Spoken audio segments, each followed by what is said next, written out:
തങ്കമണി എത്തി വിളിക്കൊണ്ട് പരക്കണ്ട പോരായി കണ്ടാവും. അപ്പോൾ നമ്മുടെ തങ്കമണി എത്തി.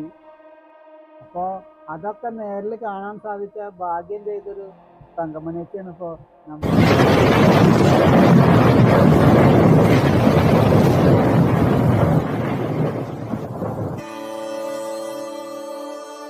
ഹായ് ഫ്രണ്ട്സ്, പുതിയ വീഡിയോയിലേക്ക് ഏവർക്കും സ്വാഗതം.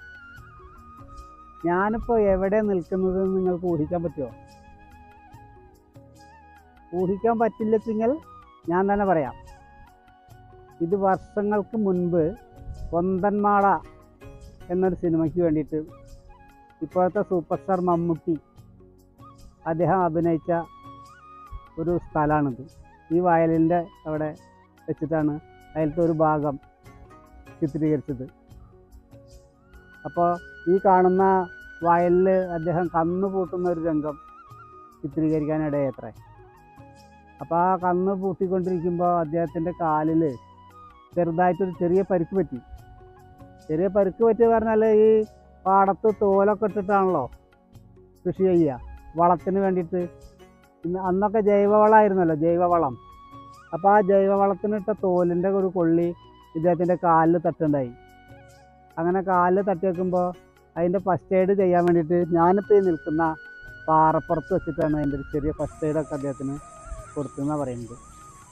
അപ്പോൾ ഞാനിപ്പോൾ ഈ പാറയുടെ പുറത്തേക്ക് വന്നിട്ടുണ്ടല്ലോ, അതിസാഹസികമായിട്ടാണ് നടന്നു വന്നത്. നിങ്ങൾക്ക് കാണാം, ശരിക്കുള്ള വഴിയൊന്നുമില്ല ഇതിരിച്ച്. ചെറിയൊരു തോടും ചളി നിറഞ്ഞൊരു തോടും പിന്നെ ചെറിയ വരമ്പും ആകെ ചളി നിറഞ്ഞത് സാഹസികമായിട്ട് നടന്നിട്ടാണ് ഇത് നിങ്ങൾക്ക് കാണിക്കാൻ വേണ്ടിയുള്ള അത്യുത്സാഹത്തിലാണ് ഞാനിങ്ങനെ ഇങ്ങോട്ട് വരുന്നുണ്ടായത്. അപ്പോൾ ആ സിനിമയിൽ ജന്മി കുടിയാൻ ഒരു ഭാഗങ്ങളൊക്കെ കാണിക്കുന്നുണ്ട്. അപ്പോൾ ഒരു സായം സന്ധ്യയിലാണ് ഞങ്ങൾ ഈ പ്രദേശത്തേക്ക് വന്നതേ, ഈ ആനപ്പാറ പ്രദേശത്തേക്ക്. ഈ ആനപ്പാറ പ്രദേശം സ്ഥിതി ചെയ്യുന്നത് പറയുമ്പോൾ ഒരുപാട് ദൂര സ്ഥലമൊന്നുമല്ല. നമ്മളെ പാലക്കാട് ജില്ലയിൽപ്പെട്ട ഒരു സ്ഥലമാണിത്. പാലക്കാട് ജില്ലയിൽ പിന്നെ പാലക്കാട് പൊന്നാനി റൂട്ടിൽ പോകുന്ന റോഡിൻ്റെ ഇടത് മാറിയിട്ട് പാലക്കപ്പീടിക പറഞ്ഞൊരു സ്ഥലമുണ്ട്. ആ സ്ഥലത്തെ വയലിൻ്റെ ഒരു നടുക്കായിട്ടാണ് ഈ പാറ സ്ഥിതി ചെയ്യുന്നത്. അപ്പോൾ ഈ പാറ പൊന്തന്മാടയിൽ നിറഞ്ഞു നിന്ന ഒരു സ്ഥലമാണ്. അവിടെയാണ് ഇപ്പോൾ ഒന്ന് സൗഹൃദ മീഡിയ നിങ്ങൾക്ക് വേണ്ടി ഒരു ചെറിയൊരു വീഡിയോ ചെയ്യാൻ വേണ്ടി ശ്രമിച്ച സ്ഥലം. ഈ പൊന്തന്മാട സിനിമയിൽ പറഞ്ഞ ഒരു കുടിയാൻ്റെ, അതായത് ഒരു അടിമ രൂപത്തിലുള്ളൊരു കഥാപാത്രത്തിനെയാണ് മമ്മൂട്ടി അഭിനയിച്ച് ഫലിപ്പിച്ചിട്ടുണ്ട്. ആ കഥാപാത്രത്തിനെ ഫലിപ്പിക്കാൻ മമ്മൂട്ടി അല്ലാതെ ഒരു മലയാളത്തിലൊരു നടൻ അക്കാലത്ത് ഇല്ല എന്ന് വേണം നമ്മൾ മനസ്സിലാക്കാൻ. കാരണം ജന്മിയുടെ മുൻപിൽ നിവർന്ന് ശരിക്കും നിൽക്കില്ല.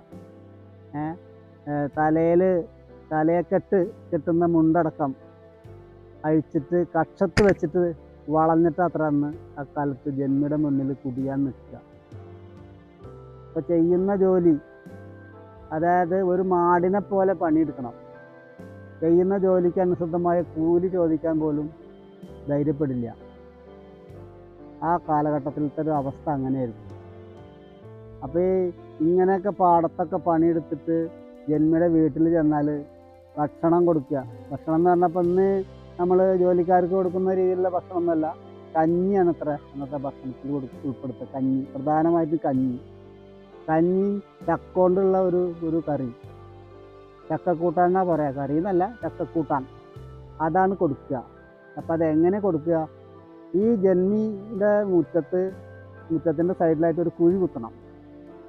ഒരു ചെറിയ കുഴി കുത്തിയിട്ട് ചേമ്പില, അതല്ലെങ്കിൽ വാഴയുടെ ഇല കൂമ്പിളാക്കിയിട്ട് അതിൽ വെച്ചിട്ട് 10 അടി മാറി നിൽക്കണം. 10 അടി മാറി നിൽക്കണം അത് ഈ കുടിയാൻ. അപ്പോൾ ഈ ജന്മിയുടെ വീട്ടിലെ പണിക്കാർക്ക് സ്ത്രീകൾ ഇതിൽ കൊടുത്തിട്ട് ഒഴിച്ചു കൊടുക്കും, കഞ്ഞി ഒഴിച്ചു കൊടുക്കും. അപ്പോൾ ഈ കഞ്ഞി എന്ന് പറഞ്ഞാൽ കഞ്ഞിയിൽ ബഹുഭൂരിപക്ഷവും കഞ്ഞിയുടെ വെള്ളം ഉണ്ടാവുക. നാമമാത്രമായ വറ്റ് മാത്രമേ കഞ്ഞിയിൽ ഉണ്ടാവുള്ളൂ. അതും ഇലയുടെ ഒരു ചീന്തിൽ കുറച്ച് ചക്കട കൂട്ടാനും വെച്ചെടുത്തിട്ട് അവർ മാറിപ്പോയാലേ ഇവർക്ക് വന്നിട്ട് അത് കഴിക്കാനുള്ള അധികാരമുള്ളൂ. ഇതിൻ്റെ ഒക്കെ പുറമെ ജോലിക്കനുസൃതമായ കൂലി കിട്ടില്ല എന്ന് തന്നെയല്ല, ഈ പിന്നെ കുടിയാൻ്റെ വീട്ടിലെ ആളുകളെ ചൂഷണത്തിനടക്കം വിധേയമാക്കിയിരുന്നു അത്രേ അന്നത്തെ കാലത്ത് ജന്മികൾ. അങ്ങനത്തെ ഒരു കഥാപാത്രത്തിനെയാണ് നമ്മുടെ മമ്മൂട്ടി അഭിനയിച്ച് ഫലിപ്പിച്ചത്. വീഡിയോയിൽ കാണിച്ച ആനപ്പാറ ഇല്ലേ, ആനപ്പാറയിൽ ചിത്രീകരിച്ച പൊന്തന്മാട TV ചന്ദ്രൻ്റെ സംവിധാനത്തിൽ 1994 പുറത്തിറങ്ങിയൊരു ചിത്രമാണ് പൊന്തന്മാട. ഇപ്പോൾ കേരള സംസ്ഥാന പുരസ്കാരം നേടുണ്ടായിട്ടുണ്ട്. നല്ല നടനുള്ള പിന്നെ പുരസ്കാരം മമ്മൂട്ടിക്ക് ലഭിക്കേണ്ടതുണ്ട്. ഇങ്ങനെയുള്ള സവിശേഷതകളൊക്കെ ആ കാലത്ത് ഈ ചിത്രത്തിന് ലഭിക്കേണ്ടതായിട്ടുണ്ട്.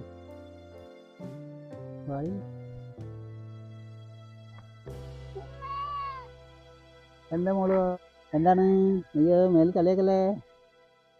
അപ്പോൾ ഈ പാറയുടെ മുകളിൽ ഇരുന്നിട്ട് ഇങ്ങനെ വീക്ഷിച്ചാൽ കണ്ണെത്താ ദൂരത്ത് ഇങ്ങനെ വയലിൽ നാടൊക്കെ കഴിഞ്ഞിങ്ങനെ പച്ച പിടിച്ചിങ്ങനെ കതിര് വന്ന് നിൽക്കുന്ന ഒരു ഭംഗിയാണ്. ഈ അസ്തമയ സൂര്യൻ്റെ രശ്മികളൊക്കെ ഇങ്ങനെ തട്ടിയിട്ട് ഇങ്ങനെ പൊന്നിറം പൂണ്ട ഒരു വയലാണ് നമുക്ക് ഇവിടുന്ന് കാണാൻ സാധിക്കുന്നത്. വളരെ നയന മനോഹരമായ ഒരു കാഴ്ച തന്നെയാണിത്. ഇത്തരം കാഴ്ചകളൊക്കെ നമ്മൾ കാണുന്ന വേണം. കണ്ടാലേ ഇപ്പോൾ ഇതിൻ്റെ എന്താ പറയുക ഭംഗി പറഞ്ഞ് ഫലിപ്പിക്കാൻ സാധിക്കില്ല. കണ്ട് ആസ്വദിക്കുന്ന വേണം. അത്ര കണ്ട് മനോഹരമാണ്. ഇടയ്ക്കിടയ്ക്ക് ഈ ഞാറ് നട്ട സമയത്ത് ഇടയ്ക്കിടയ്ക്ക് ഇങ്ങനെ ഒരു വെള്ള പിന്നെ ചാക്ക് പിന്നെ സിമെൻറ്റിൻ്റെ ചാക്ക് വടിയിൽ തറച്ചിട്ട് ഇങ്ങനെ വെച്ചിട്ടുണ്ട്. ഈ എന്താ പറയുക ഇതിൻ്റെ പ്രാണികൾ വന്നിട്ട് തിന്നാതിരിക്കാൻ വേണ്ടിയിട്ടേ, കിളികളൊക്കെ വന്നിട്ട് വിത്ത് തിന്നാതെ പിന്നെ നട്ട നെല്ല് നാശാതിരിക്കാൻ വേണ്ടിയിട്ട് ഇങ്ങനെ വെച്ചിട്ടുണ്ട്. അത് കാണുമ്പോൾ ഒരു പ്രത്യേക ഒരു അനുഭൂതിയാണ് നമുക്ക് തോന്നുന്നത്. പിന്നെ ഇവിടുന്ന് ഇങ്ങനെ നോക്കിയാൽ എത്തുന്ന ദൂരത്തിൽ ഒരു ചുമന്ന തുണി ഒരു കൊടി പോലെ ഇങ്ങനെ പാറി കളിക്കുന്നുണ്ട്. അത് അത്ര വ്യക്തമല്ല കേട്ടോ, ഒരു അവ്യക്തമായിട്ടാണ് എനിക്ക് ഇവിടുന്ന് കാണാൻ സാധിക്കുന്നുള്ളൂ. ഒരു 3 കിളികൾ ഇങ്ങനെ ചേക്കേറാൻ വേണ്ടിയിട്ട് ഇങ്ങനെ പറക്കുന്നുണ്ട്. അതൊരു മനോഹരമായ കാഴ്ചയാണ്. ഇന്നിപ്പോൾ ഇവിടെ ഒരു 3 എണ്ണേ ഉള്ളൂ. അതൊക്കെ സംഘം ചേർന്നിട്ട് വരിയും നിരയും ഒത്തിട്ടാണ് ചേക്കേറാൻ വേണ്ടിയിട്ട് പോവുക. അത് നല്ലൊരു കാഴ്ചയാണ്. പിന്നെ തൊട്ട് വലത്ത് ഭാഗത്ത് കൂടെ നെൽപ്പറമ്പ് റോഡ് കടന്നു പോകുന്നുണ്ട്. പിന്നെ പാലക്കാട് പൊന്നാനി റൂട്ടിലെ റോഡ്. പ്രൈം മിനിസ്റ്ററുടെ ഒരു ഡ്രീം ഈ ആനപ്പാറയുടെ തൊട്ടടുത്തതായിട്ട് കാണുന്നതേ ഒരു ഗ്യാസിൻ്റെ ഗോഡൗണാണ്. ഗ്യാസ് പിന്നെ ഭൂമിയുടെ അടിയിൽ കൂടെ കുഴലിൽ കൂടെ കൊണ്ടുപോകുന്ന ഗ്യാസ് ഉണ്ടല്ലോ, നമ്മളെ ഇന്ത്യൻ പ്രധാനമന്ത്രിയുടെ ഒരു സ്വപ്ന പദ്ധതിയാണല്ലോ എല്ലാ വീട്ടിലേക്കും പിന്നെ പൈപ്പ് വഴി ഗ്യാസ് എത്തിക്കുക എന്നുള്ളത്. ആ ഒരു പദ്ധതിയുടെ ഈ ഭാഗത്തെ ഒരു ഗോഡൗണാണ് കാണുന്നത്. പിന്നെ ഇതിൻ്റെ പരിസര പ്രദേശത്ത് ജനവാസ സ്ഥലങ്ങൾ തന്നെയാണ് കാണുന്നത്. കുടിയിരിപ്പ് വീടുകളൊക്കെ ഉണ്ട്. ഇനിയിപ്പോൾ കുറച്ച് വർഷങ്ങൾ കഴിഞ്ഞാൽ ഈ പ്രദേശമൊക്കെ ആകെ വീടായി മാറാനൊക്കെ സാധ്യതയുണ്ട്. ജനസാന്ദ്രത കൂടുന്നതിനനുസരിച്ചിട്ട് ഭൂമി വർദ്ധിക്കുന്നില്ലല്ലോ.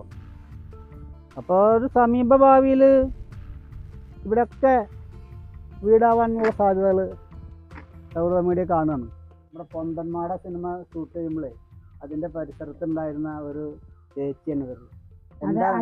എന്താണ് നിങ്ങളുടെ പേര്? എൻ്റെ പേര് തങ്കമണിന്നും വിളിക്കും, മുണ്ടിന്നും വിളിക്കും. അത് ഏതാ ഇഷ്ടമുള്ള പേര്. അപ്പോൾ തങ്കമണി ചേച്ചിക്ക് ആ രണ്ട് പേരുണ്ട്, ഇഷ്ടമുള്ള പേര് വിളിക്കൂടെ? അപ്പൊ നല്ല പേരല്ലേ വിളിക്കാനല്ലേ, വില കൂടിയതല്ലേ?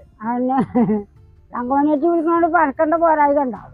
അപ്പൊ നമ്മുടെ തങ്കമണി ചേച്ചി ആ സന്ദർഭത്തില് ഷൂട്ട് ചെയ്യുന്ന ആ കണ്ടത്തിന്റെ ഭാഗത്ത് ഉണ്ടായിരുന്ന ഒരാളാണ്. അതെ അതെ. അപ്പൊ നമ്മളെ സൂപ്പർ സ്റ്റാർ മമ്മൂട്ടിയാണല്ലോ ആ സിനിമയിൽ അഭിനയിക്കാൻ വന്നിട്ടുണ്ടായിരുന്നത്. അപ്പൊ അദ്ദേഹം അവിടെ എന്താ ചെയ്തിരുന്നത്? കണ്ണ് പൂട്ടിയിരുന്നില്ലേ? കണ്ണ് പൂട്ടിയായിരുന്നു. അപ്പൊ മുഴുവനും അദ്ദേഹം തന്നെയാണോ പൂട്ടിയത്? അല്ല, പിന്നെ ആരാണത്? ഈ മാടാന്ന് പറഞ്ഞ ആരാ? അതാ മനക്കലെ. ഇവിടെ തൊട്ടടുത്ത് മനയൊക്കെ ഉണ്ടല്ലേ? മനക്കാരുടെ മക്കളാണത്. ഓ, അങ്ങനെയാണ്. അപ്പൊ ഓരോ മനക്കലും പണിയെടുക്കാനുള്ള ആളുകൾ വെവ്വേറെ ആണല്ലേ? മന വെച്ചാൽ ഇപ്പൊ ഇവിടെയാണോ മന. മന. ആ മനയുടെ വിസ്തൃതമായ പാടശേഖരത്തില് അതിലാണ് ജോലി ഓൻ്റെ ചെയ്യുന്ന ആളുകളാണ് ആൾക്കാരാണ്. ഈ തങ്കമണിയേച്ചി അങ്ങനെ ഈ മനക്കുകളെ ജോലിക്കൊക്കെ പോകണ്ടായിട്ടില്ല. അതില്ല. ഇല്ല. ഞാൻ വല്ല കാലത്തൊക്കെ നടാൻ പോയിട്ടുണ്ട്. പാടത്ത്. അതൊന്നിപ്പോ കിട്ടുകയൊന്നുമില്ല. അങ്ങനെയാണ്. അങ്ങനെ അപ്പൊ ഈ പിന്നെ മമ്മൂട്ടി കൂട്ടിയിട്ട് ഷൂട്ട് ചെയ്തെന്ന് പറഞ്ഞല്ലോ, ആ സ്ഥലത്തിന്റെ പേരെന്തായിട്ടാ വരിക? എന്തെന്നാ പറയാ അവർക്ക്? പാലക്കപ്പീടിയ. പാലക്കപ്പീടിയ അല്ലെ? അപ്പൊ പാലക്കപ്പീടിയ എന്ന് പറഞ്ഞ സ്ഥലത്തെ ഒരു പാടത്ത് വെച്ചിട്ടാണ് കന്ന് കൂട്ടിയിരുന്നത്. ആനപ്പാറ. അപ്പൊ മമ്മൂട്ടീനെ നിങ്ങള് അടിപൊളിയായിട്ട് കണ്ടു. അടിപൊളിയായിട്ട്. അന്ന് മമ്മൂട്ടിയൊക്കെ ചെറുപ്പാണല്ലേ? ചെറുപ്പാണ്. തങ്കമണിയേച്ചിയും ചെറുപ്പം തന്നെ. ഏകദേശം ഒരു ഊഹം വെക്കുമ്പോ എത്ര വർഷം പഴക്കണ്ടാവും ഇപ്പൊ ഇതിന്? 10 കൊല്ലത്തെ ഉണ്ടാവും. 10 കൊല്ലേ ഉള്ളൂ? 10 കൊല്ലം പഴയകാല സിനിമയാണ്. ഒരു 10-40 വർഷത്തെ പഴക്കണ്ടാവാനും ഉണ്ടാവും. അമ്മമ്മള്ള കാലത്താണ്. അപ്പൊ അതൊക്കെ നേരിൽ കാണാൻ സാധിച്ച ഭാഗ്യം ചെയ്തൊരു തങ്കമണിയേച്ചിയാണ് ഇപ്പൊ നമ്മളുടെ കൂടെ ഈ വിശേഷങ്ങൾ. അപ്പൊ തങ്കമണിയേച്ചിക്ക് എല്ലാ നന്മകളും ഉണ്ടാവട്ടെ. സൗഹൃദ മീഡിയ അങ്ങനെ ആശംസിക്കുന്നു. ഹായ് ഫ്രണ്ട്സ്, ഇത് സൗഹൃദ മീഡിയയിലെ ഒരു അംഗം കുട്ടു. ഇദ്ദേഹത്തിന് ഇന്നത്തെ വീഡിയോയിൽ സഹകരിക്കാൻ സാധിച്ചില്ല. എന്താ വെച്ചാൽ ഇതിൻ്റെ കാലിലൊരു ചെറിയ ആക്സിഡൻറ്റ് പറ്റിയിട്ടിരിക്കുകയാണ്. അല്ലാത്ത സമയത്ത് ഞങ്ങൾ സഹകരിച്ചിട്ട് പരസ്പരം ആലോചിച്ചിട്ടൊക്കെയാണ് ഞങ്ങൾ വീഡിയോ ചെയ്യാറ്. ഇങ്ങനെ കാല കൊണ്ട് വയ്യാതെ ഇരിക്കുന്നത് നോക്കണ്ട, അദ്ദേഹം നല്ലൊരു മിമിക്രി ആർട്ടിസ്റ്റ് കൂടിയാണ്. നമ്മളെ ചാനലിൽ അപ്ലോഡ് ചെയ്തിട്ടുണ്ട്. അപ്പോൾ ഇനി കുട്ടുവിൻ്റെ വാക്കുകളിലേക്ക്. പ്രത്യേകിച്ചൊന്നും പറയാനില്ല. കുറേ വീഡിയോയിൽ വന്നിട്ട് ഞാനിപ്പോൾ കാലിൻ്റെ മുകളിൽ ആക്സിഡൻറ്റ് പറ്റിയ കാരണം ഞാൻ വീഡിയോയിലൊന്നും വരാറില്ല. കുറച്ച് ദിവസം ആശുപത്രിയിലും ഹോസ്പിറ്റലായിട്ട് അങ്ങനെ പോയിക്കായിരുന്നു. കാരണമായിരുന്നു വീഡിയോ ഒന്നും വരാൻ പറ്റാത്തതാണ്. നടക്കാൻ അപ്പോഴും കുറച്ച് ചെറിയ പ്രയാസം ഉണ്ടല്ലേ? നടക്കാൻ ചെറിയ പ്രയാസം ഉണ്ട്, എന്നാലും ഡോക്ടർ നടക്കാൻ പറഞ്ഞിട്ടുണ്ട്. അതുകൊണ്ട് ഇങ്ങനെ നല്ല നടന്ന് പഠിക്കുകയാണ് ഇപ്പോൾ. ഇച്ച വെച്ച് നടന്ന് പഠിക്കുന്ന പോലത്തെ അവസ്ഥയിലാണ് കുട്ടി. ശരിയാവും, എല്ലാം ശരിയാവും. എന്നാലും ഇദ്ദേഹത്തിൻ്റെ നിർദ്ദേശങ്ങളും ഉപദേശങ്ങളൊക്കെ ഞങ്ങൾ തേടാറുണ്ട്. അങ്ങനെയാണ് ഞങ്ങൾ സൗകര്യത്തോടെ മുന്നോട്ട് പോയിക്കൊണ്ടിരിക്കുന്നത്. അപ്പം നമ്മളിപ്പോൾ ആനപ്പാറ വിശേഷങ്ങളായിട്ടാണ് ഈ വീഡിയോയിൽ നിങ്ങളുടെ മുന്നിൽ വന്നിട്ടുണ്ട്. അപ്പോൾ ഇനി നല്ല വീഡിയോയുമായിട്ട് ഞങ്ങൾ വരുന്നതായിരിക്കും. അപ്പോൾ എല്ലാവരും സപ്പോർട്ട് ചെയ്യുക, ഞങ്ങളുടെ ചാനലിൽ സബ്സ്ക്രൈബ് ചെയ്യുക, ഷെയർ ചെയ്യുക. അപ്പോൾ നല്ല അടിപൊളി വീഡിയോയുമായിട്ട് അടുത്ത നല്ലൊരു കണ്ടന്റായിട്ട് വീണ്ടും വരും. ഇതുപോലത്തെ ഒരു വലിയ നിങ്ങളുടെ ഒരു സപ്പോർട്ടാണ് നമുക്ക് ഊർജ്ജം. അപ്പോൾ പുതിയ കണ്ടന്റുകളുമായിട്ട് ഞങ്ങൾ വീണ്ടും വരും. സപ്പോർട്ട് ചെയ്യുക. അപ്പോൾ എല്ലാവർക്കും നമസ്കാരം.